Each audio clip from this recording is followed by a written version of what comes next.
Whole business, first one is 2740, amending Chapter 11, Fire Prevention and Protection of Code of Ordinances relative to the adoption of 2009 edition of the International Fire Code.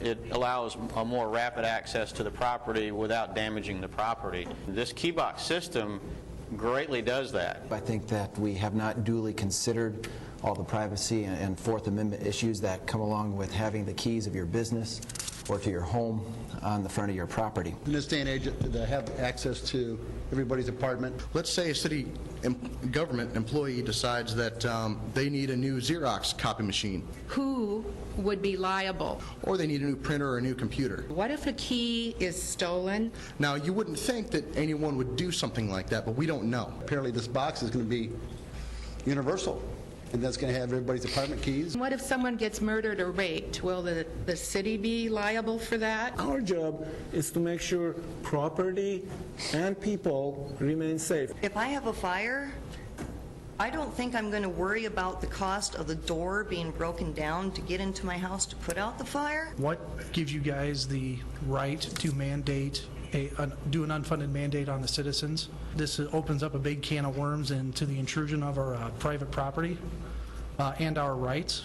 I believe it is our right to protect the citizens the best we can, and that's one of the rules of government. Giving up our rights for your idea of what's best protecting us is unconstitutional. That was something that will be decided by a higher authority than you or I. The Constitution is not an instrument for the government to restrain the people.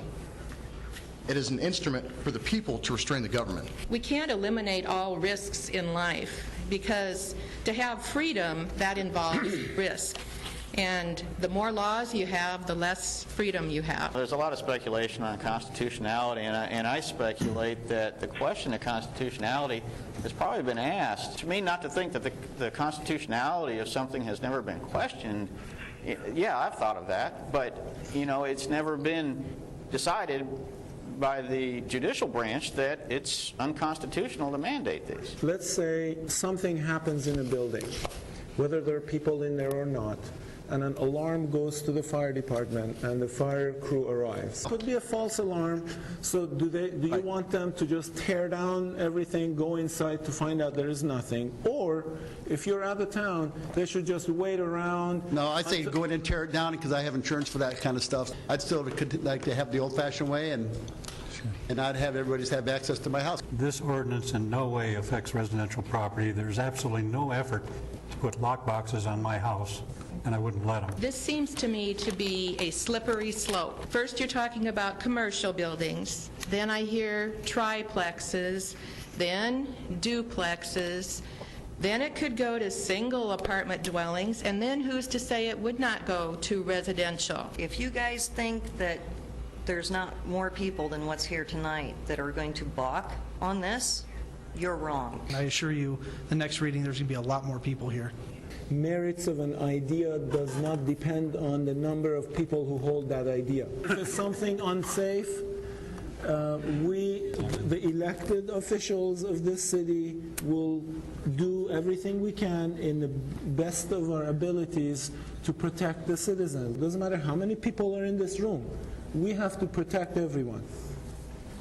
Tom, your last one. Aye.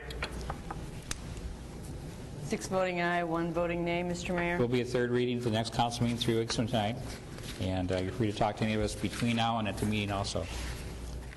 Okay, thank you.